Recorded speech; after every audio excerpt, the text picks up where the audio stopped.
after marrying Paul Miller, who works for a multinational corporation. I changed to part-time work at his request.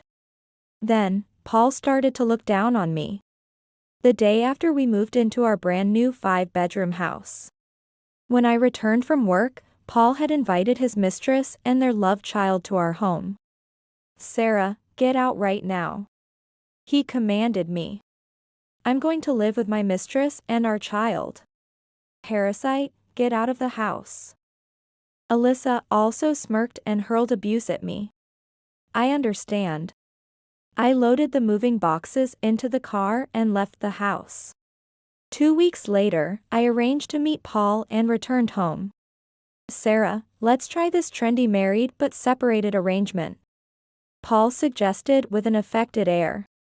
I replied, "What? I'm single, you know." "What?" In front of their astonished faces, I thrust a copy of the family register. Megan also gasped at the document marked "Former Husband, Paul Miller." Confused, Paul lifted his lips. He could only act so arrogantly for now. I will let him experience the same despair I felt. I am Sarah, a 48-year-old housewife. I've been married to Paul, who is 8 years my junior, for 15 years. We met at work. Our parent company teamed up to develop a new product. Paul was not very capable, but his sincere work attitude and gentle manners made him popular among the female employees. I was fond of him, but considering the nuisance of an 8-year younger suitor, I was careful not to get too close. So, I was shocked when Paul proposed a relationship with marriage in mind. "Sarah, I feel secure working with you because I can rely on you. I've been thinking I'd like to build a family with someone like you." His eyes sparkled as he spoke, filling my heart. Knowing that some male colleagues had been snidely commenting on my being unfeminine and uppity for being competent at work, his words were incredibly gratifying. After a year of dating, we got married. After our engagement, Paul made a suggestion. "You know, I'm not good with kids. So, I'd like us to just continue as a couple." I understand. Though I really wanted children. I was happy just to have married a much younger man at 33 and gave up on having kids. At that time, I had no clue about Paul's hidden side.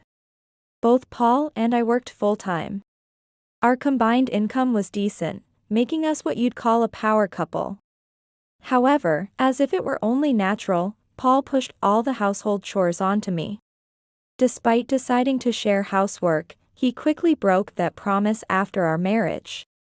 He'd send a message saying, "I'll be late because of overtime." And when I rushed home, Paul would greet me with a frown. "Sorry, I'm late. I'll make dinner right away." Oh, the meatloaf is gone. I had planned to just cook the meatloaf I had prepared in the morning. But it was nowhere to be found. While searching the fridge, Paul nonchalantly said, "I had the meatloaf for lunch. See, I took the afternoon off." "What? And the potato salad too? Just make some more." "So, how long until dinner is ready?" I felt utterly deflated. I had no ground meat or potatoes left. It would take over an hour to go to the nearest supermarket, buy the ingredients, and start from scratch. I need to go buy ingredients, so dinner won't be ready until after 9. "Didn't you realize it was for dinner?" As I complained, Paul's eyes narrowed. "Don't get mad just because I snacked a bit. You're so petty. There was nothing else for lunch, so I had no choice. If you have time to complain, just go buy it now." Despite his fault, what an audacious thing to say. I was tired just from coming home, and I was hungry too. Seeing my face, Paul clicked his tongue and put on his coat. "Fine. I'll eat out." Paul reached out his hand in front of me. "What?" "It's your fault, so give me some money." I was incredulous, but to avoid further argument. I took a $50 bill from my wallet and handed it to Paul. That night, Paul came home late but in a good mood, having eaten out. While I settled for the fridge's side dishes and bread. This left a lingering sense of frustration inside me. Paul continued to shirk duties like taking in the laundry even when he came home on time or skipping his turn to clean on weekends. In short, all household responsibilities were left entirely to me. When I confronted him, he would repeat the same excuses. Housework is women's work, after all. I'm tired from work. Even if our salaries are almost the same, my job is harder. I was sick of arguing about housework when Paul's transfer to a regional office was decided. I've been appointed as the leader of a new project. They're really counting on me. As he changed into his home clothes after coming home, Paul spoke proudly. You've been doing more overtime, business trips, and working on weekends recently. But don't overdo it. And keep the drinking with your subordinates in moderation, okay? I know. Paul chuckled bitterly. A few days after celebrating Paul's promotion with homemade sushi, he spoke to me while I was cleaning up after dinner. Sarah, this is perfect timing. You can quit your job now, right? What? As I looked at him in confusion, Paul smiled. I know you wouldn't quit because you feel responsible, right? Now you can be a full-time housewife. I was at a loss for words. I loved my job and had worked hard since joining the company as a fresh graduate. Even though it was busy. I had even discussed this with Paul before we got married. What was he listening to? We have enough money from my salary alone, there's no need for you to work. But, see, you've been slacking off on housework recently, right? Women shouldn't bother working, just take care of the home. I was speechless. Was he really such an old-fashioned thinker? I desperately wanted to continue working. But I was reluctant to make him move alone for work just a year after our marriage. Reluctantly, I quit my job and moved with Paul to the countryside. I hated arguing over household matters, but I really wanted to work. So after persistent negotiation, Paul finally gave in. All right, I'll allow you to work part-time. But from now on, I'll manage the finances. Paul said with a resigned expression. I'll take care of your salary, allocate savings and living expenses. And give you an allowance from the remainder. See, I often have meals and drinks with my subordinates and colleagues. So I want some discretionary money. Yes, that's fine. Over the years, Paul was transferred every few years. He gave business advice at regional branches and helped out at busy stores, among other duties. Since I worked for a nationwide supermarket chain, I was able to continue working at a branch near our new home. While only working part-time, I continued the same job for over 10 years, gradually accumulating experience. As my work schedule changed and I had more time, I managed to handle the housework properly, but Paul still found fault with me.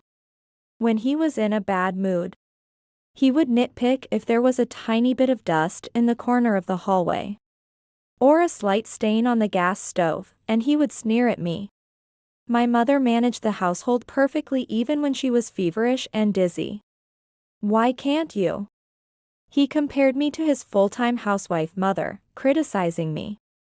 It's terrible to think a family would let someone sick do housework. But given his domineering father and submissive mother, it was likely true. I'm doing physical work half the day. It's natural to miss a spot here and there. I pursed my lips.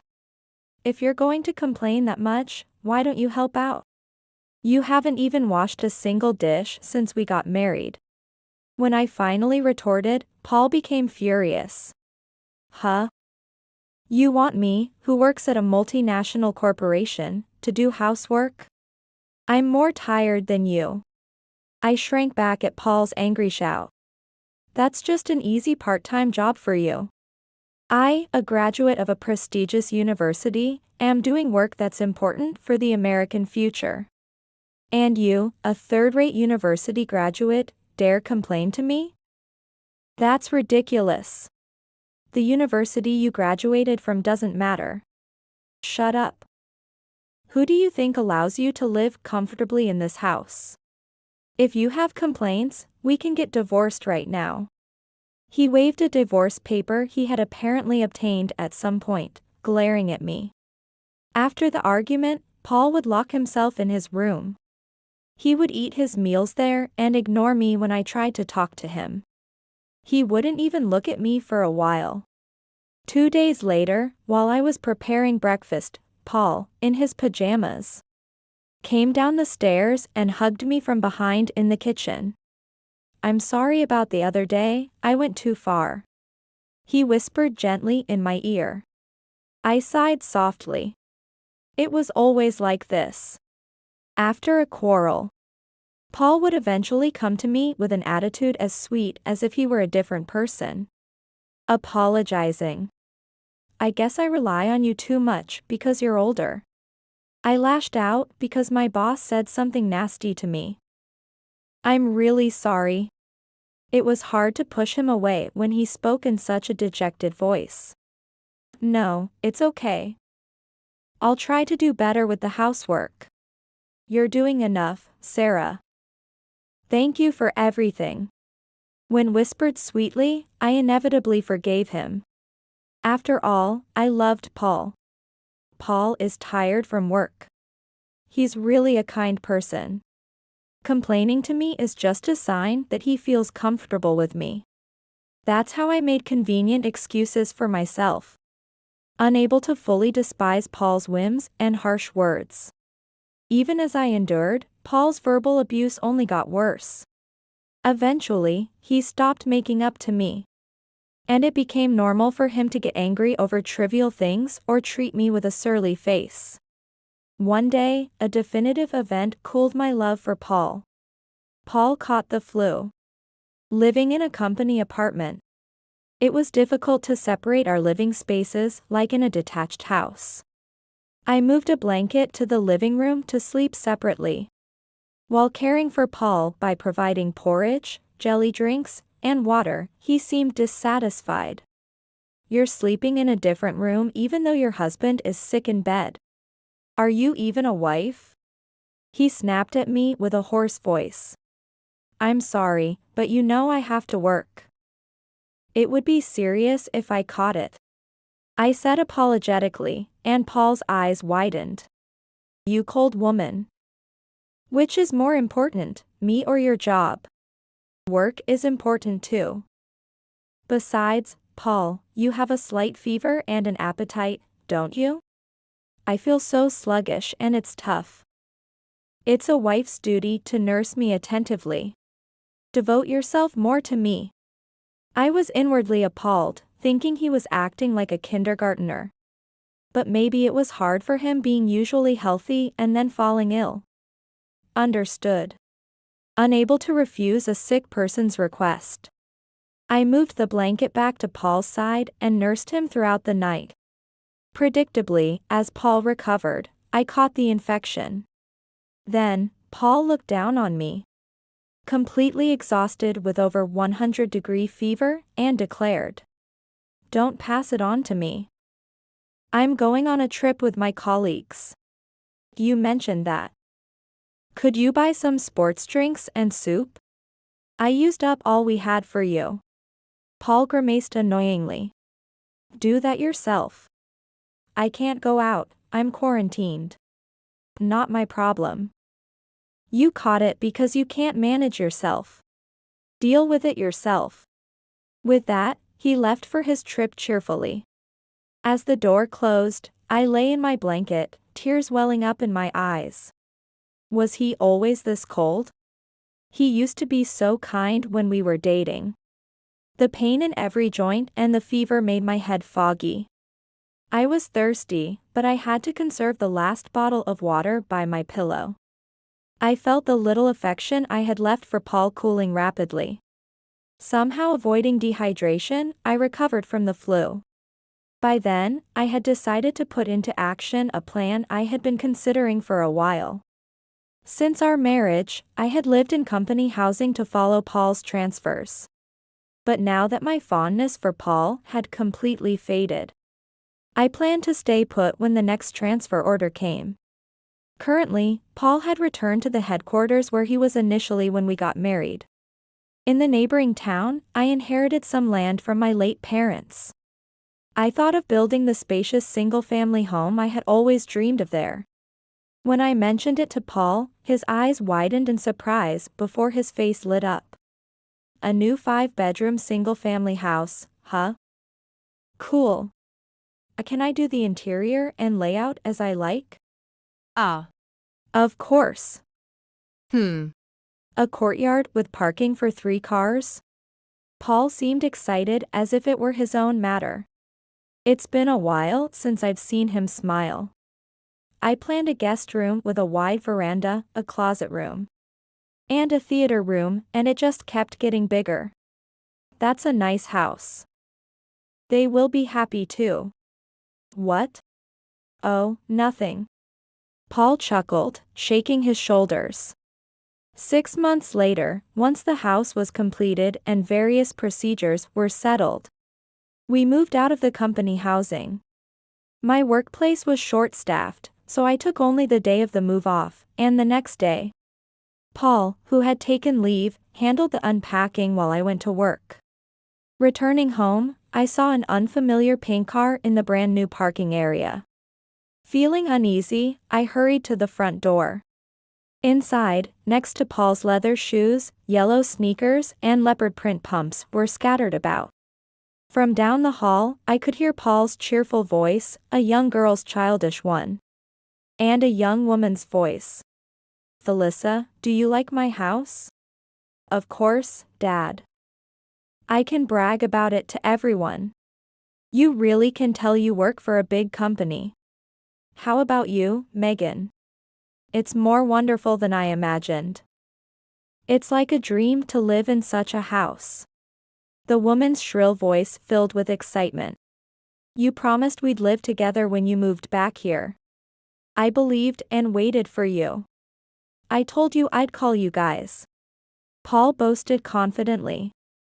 But is it really okay to kick out your wife? What if she sues? It's fine. She's head over heels for me. If I hint at divorce, she'll hand over the house in a heartbeat. Paul boasted loudly. I married such a plain old lady. I've given her enough good times. My cheeks burned with anger. Paul thought of me that way. But Dad, why did you marry someone 8 years older? You're handsome, you could have had anyone. Alyssa asked curiously. It was obviously for the money. He said, laughing. She had a lot of savings. She always boasted about her packed lunches, so she seemed good at housekeeping. Since she's not popular, she'd do anything with just a kind word. So, she's like a maid, huh? But now, she clings to your income to survive, right? Poor thing. Megan laughed crudely. Megan doesn't want to get married. Cheating is more comfortable for me. If you're married, you can't enjoy the thrill of sneaking around, right? I see. As the 3 of them laughed heartily, I appeared and the room fell silent, but soon Paul shouted. Sarah, get out now. He commanded me arrogantly. I'm going to live with my mistress and our love child. I looked over at Paul with a malicious smirk, Megan with a triumphant look, and Alyssa in turn. Seeing Megan's face, I felt a boiling rage. She was a college student who had once worked part-time at Paul's company. There had been rumors, but I believed Paul when he denied them. I had indeed been betrayed. Parasite, get out of the house. Alyssa spread a sneer across her face. It took me a moment to grasp what was happening. I see. I was about to be ousted from my own home by my husband, his mistress, and their loved child. Suddenly, nothing mattered anymore. I couldn't muster the energy to argue, and I muttered weakly. Understood. I stepped outside, opened the back door of the car, and loaded it with moving boxes. I'll come back later for the rest of my belongings. With that, I left the house. Driving aimlessly, tears streamed down my cheeks. Realizing I was too distressed to drive properly, I pulled over to the shoulder of the main road. Cradling the steering wheel, I buried my face in my arms and sobbed uncontrollably. My heart felt like it was tearing apart with frustration and misery. I had believed I was married to a man I loved. There were signs of infidelity. But I never imagined it started right after our marriage. And involved such a significant secret child. After a good cry, a storm-like anger swept over me. Any remaining affection had vanished. Clenching my jaw, I trembled with fury and made a vow. Paul Miller, who trampled over my feelings, better be prepared. He should enjoy himself while he can. After securing a weekly rental apartment, I moved the boxes there and then sent Paul a message. I want to discuss our future. I'll bring the divorce papers when we meet. Paul's response came quickly. I have no intention of divorcing. It would affect my career.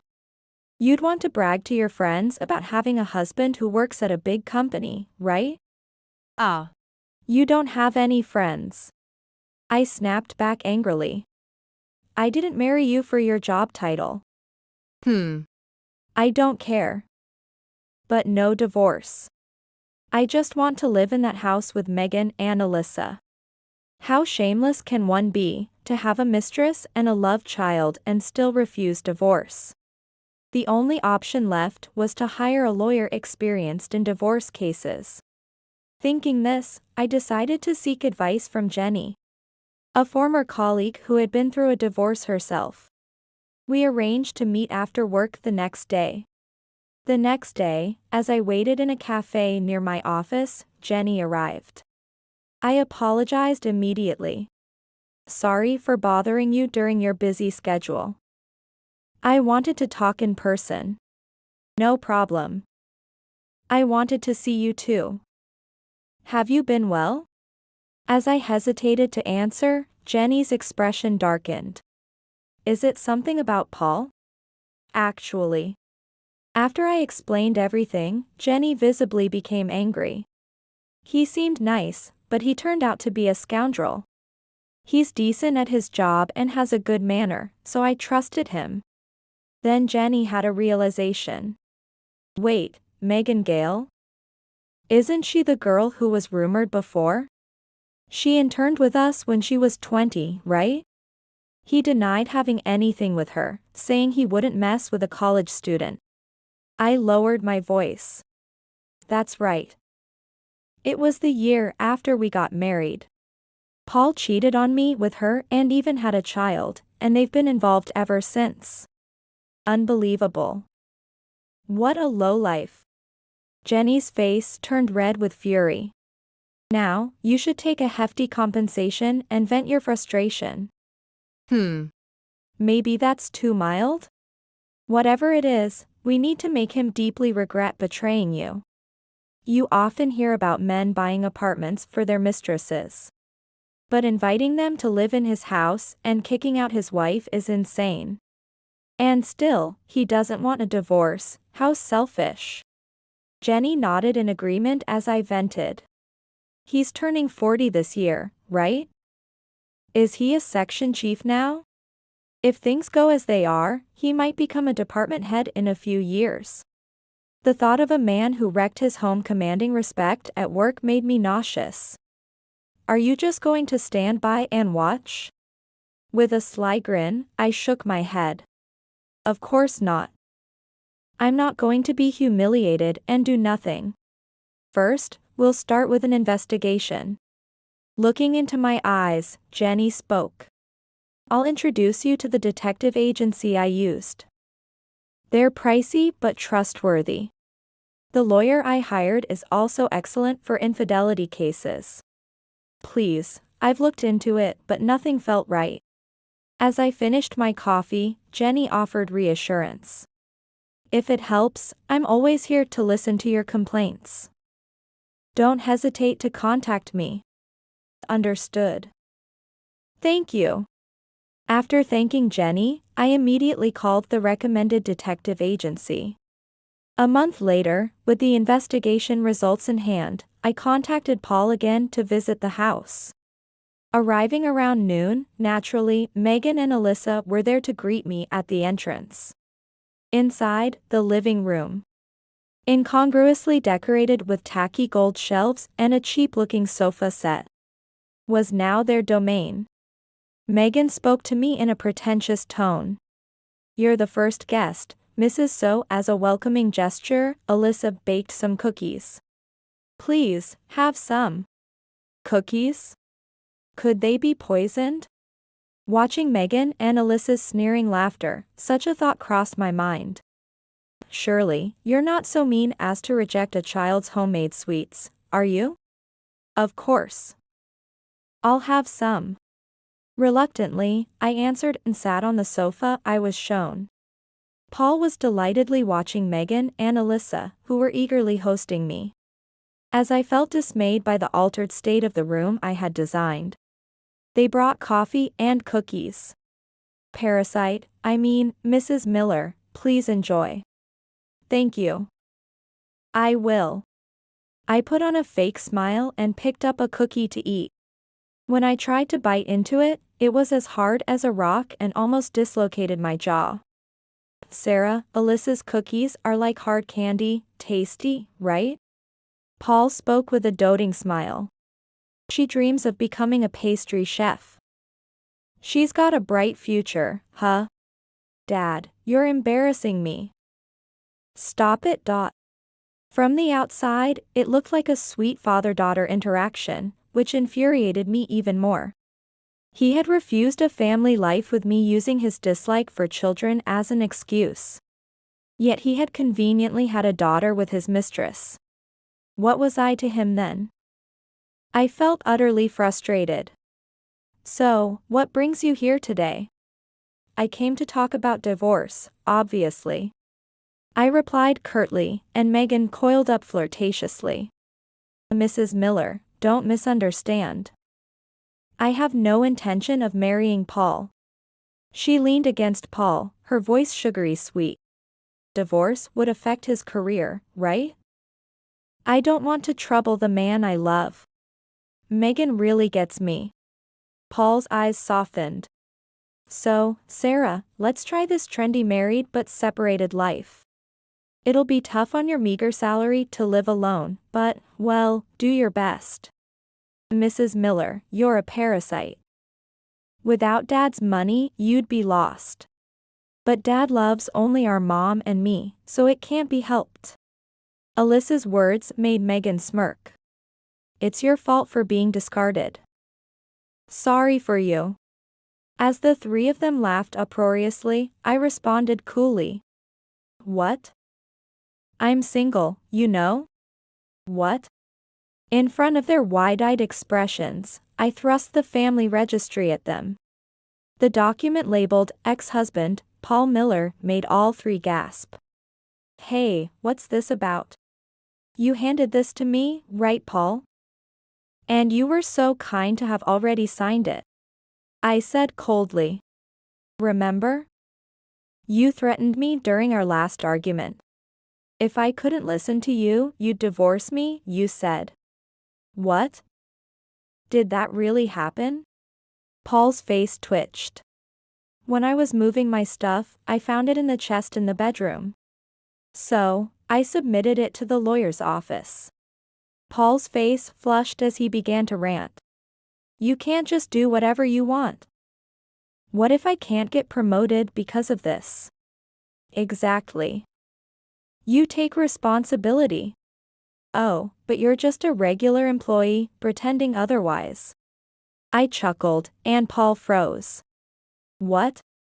Paul's lips quivered as he began to tremble, Megan and Alyssa looking at him quizzically. A friend of a friend works at Paul's office. I asked around a bit. I spoke with a smile, causing Megan to show panic. Paul is an elite, right? Head of the US branch of a multinational, right? He makes over $100,000 a year, is constantly sought after as an advisor nationwide. And he's a smart guy with a degree from a prestigious university. The two tilted their heads, and I burst out laughing. A director? He's just a section chief. And although he got promoted, he kept making mistakes and got shuffled around to regional offices. Competent at his job? That's a big lie.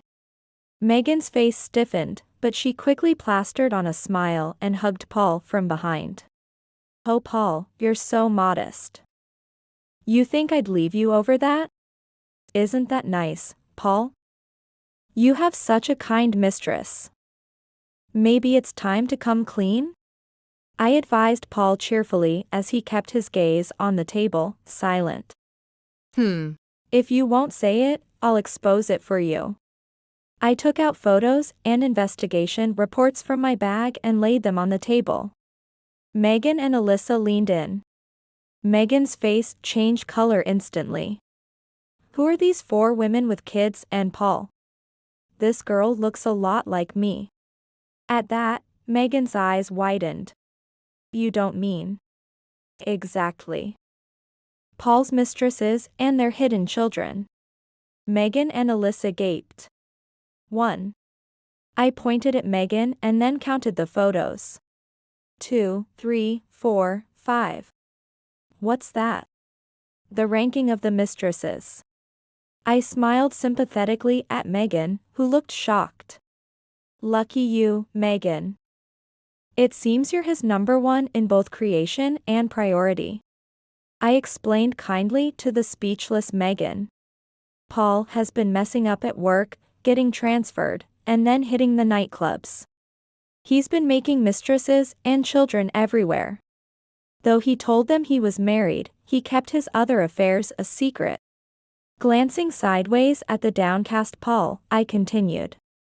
Even after moving to different places, he would meet up under the guise of business trips or vacations to provide living expenses. It's practically polygamy. Quite classy, like a noble from ancient times. In front of me, Megan was shaking her fists, while Alyssa was on the verge of tears. Dad, you're lying, right? You said you loved Mom and me. Say something. But, we're the most important to you, right? Megan wrapped her arms around Paul's back, looking up at him pleadingly. He takes us to fancy restaurants and gives us gifts regularly. He even invited us to this house. Yeah. That's right. Giving us a house, that's the ultimate gift. We're special. Trying to convince themselves, Megan and Alyssa spoke rapidly. I put a pin in it. He didn't intend to gift you this house. Suddenly, the two turned on me. That's none of your business. Right. Parasites should stay quiet. I'm just kindly letting you know ahead of time. I smirked slightly and informed them. The house will be listed for sale by next weekend, so you'll need to move out by then. What? What a waste. It was built with my savings, after all. But I don't want to live in a house that's been home to mistresses and hidden children. After a moment of silence, Megan and Alyssa screamed. What? What's that supposed to mean? This is Dad's house, isn't it? No, it isn't. It's built on land I inherited from my parents and is in my name. I plan to live here alone after the divorce. Megan and Alyssa gaped, their mouths opening and closing without words, as I laid into them. And yet, you drove out the owner to invite your mistress and hidden child. What were you thinking? It's thanks to me you could buy the house. Paul, who had been silent, finally spoke up, glaring at me furiously. It's because I allowed you to work that you could save up. It's because of the money I made as an elite that you had such leeway. Even a no-good like you. Paul shook his fists, spitting as he yelled. You're too presumptuous. You forget the favor I did by marrying you, and act high and mighty? Ah. Yes, sure. I brushed him off casually when Alyssa seemed to realize something. Dad, you're just a regular employee now, right? It's impressive how you can care not only for us, but also for your other affairs. You must be quite rich. Well, he works for a big company, so the salary must be good. Unfortunately, no. I spread out Paul's credit card statements on the table, causing Megan to freeze. Alyssa also screamed when she peeked. $20,000 in debt? Are you kidding? That's addressed to me, you shouldn't open it without permission. I opened it by mistake. As Megan and Alyssa reacted, Paul clicked his tongue. What a surprise to find not only debts but also revolving credit payments. And even shady loans totaling about $50,000, huh? I snickered. This is what happens when you, with a lower salary than mine, try to impress mistresses and hidden children by splurging. Lies. Paul stood up abruptly and yelled at me. No way a part-time shop assistant like you earns more than me. I thought you'd say that. I thrust my pay slip right under Paul's nose, and he sagged onto the sofa. His eyes bulging almost out of his sockets. It must be a mistake that Sarah earns more than me. I snorted at him. A few years ago, I passed an exam and became a full-time employee. Thanks to my performance, I'm now the manager of this dementia ward. Paul's face went pale. So yes, I earn $10,000 more than you. Otherwise, how could I have saved enough to build this house? Why didn't you report this to me? It's sneaky to keep secrets from your husband. And what right does a man who made mistresses and hidden children all over America have to say that? I snapped back at the flustered Paul. Just so you know, even if you're low-paid and in debt, I'll still demand compensation. It'll be a significant amount due to the long term. Be prepared. What? I'm already barely making ends meet. How can I possibly? Hey, where are you two going? As Megan and Alyssa grabbed their bags and coats, trying to leave the room, Paul tried to hold them back. I can't deal with this anymore. I'm going home. Where to? This is your home, isn't it? It's not Dad's house, it's the wife's house. Alyssa smiled with the corner of her lips. We used to mock the wife as a parasite, but it turns out Dad is the real parasite. Who needs a lying, debt-ridden father? Megan also sighed in exasperation. I thought it was okay to be the mistress as long as you took care of us. But a futureless, debt-ridden old man is just a waste of time. Old man? I'll find someone better. Bye. Don't contact me again. After Megan and Alyssa briskly left, Paul chased them to the doorway and then collapsed to his knees. Megan, Alyssa, please come back. Ignoring the crying Paul. I was getting ready to leave when he suddenly made a proposal in a coaxing tone.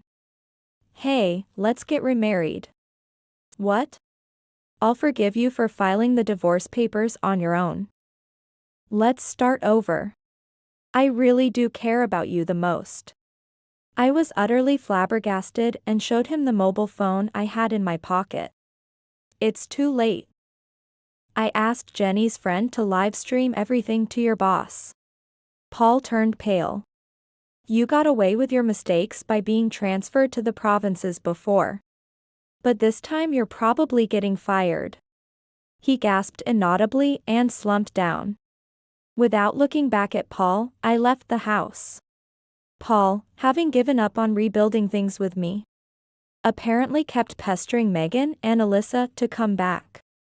However, Megan had all the moving boxes that were sent to my house redirected to her new apartment and blocked Paul's contact. Stunned, Paul was fired the next day at work. During lunch, his subordinates showed a video of the quarrel at my house on their phones. And his boss, who valued family, was furious. He was also informed by the real estate agent that the house would be sold, and he reluctantly moved to a shabby apartment. When he pressed me for reconciliation, I told him, "If you say anything more, we'll settle this in court," and he finally gave up. Through a lawyer, I demanded compensation from Megan and Paul, and they quickly agreed.